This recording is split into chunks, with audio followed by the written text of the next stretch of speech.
آپ نے کافر کہنا اور ایک دوسرے کو اسلام سے خارج کرنا شروع کیا ہے۔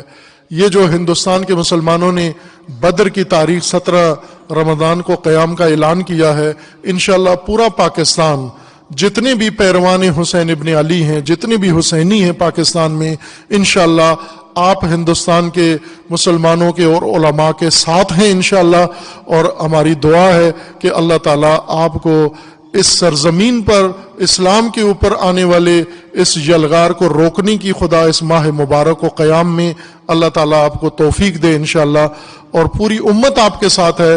پاکستان کا ہر حسینی اس ندائے حسینی پر انشاءاللہ آپ کے لیے دعا گو بھی ہے، ہر طرح سے آپ کا ساتھ دینے کے لیے بھی تیار ہے۔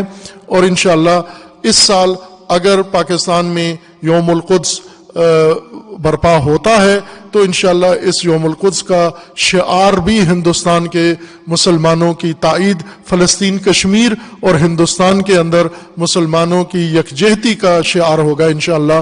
تمام مسلمان اپنے ان ہندوستانی مجاہد علماء اور مومنین کے ساتھ ہیں انشاءاللہ۔ ہماری دعا ہے اللہ تعالیٰ ان گستاخوں کو، ان فتنہ گروں کو اور ان مسلمانوں کے خلاف سازشیں کرنے والے اور توہین کرنے والے اور مکاریاں کرنے والے ان نادانوں کو خداوند تبارک و تعالی ان کے شر سے مسلمانوں کو بھی محفوظ فرمائے، اور ان کے ظلم و ستم سے تمام مظلوم امتوں کو خداوند تعالی نجات عطا فرمائے۔ خداوند تبارک و تعالیٰ کی بارگاہ میں دعا ہے ملت کشمیر، ملت فلسطین، ملت یمن کو ان ظالمین کے شر سے خداوند تعالیٰ نجات عطا فرمائے۔ جو بیمار ہیں، مریض ہیں، کورونا میں مبتلا ہیں، اللہ انہیں شفا عطا فرمائے، اور تمام مومنوں کو خداوند تبارک و تعالیٰ اس وبا سے اور ہر بلا سے خدا محفوظ فرمائے۔ اعوذ باللہ من الشیطان الرجیم، بسم اللہ الرحمن الرحیم، قل هو اللہ احد اللہ الصمد لم یلد ولم یولد ولم یکن لہ کفوا احد۔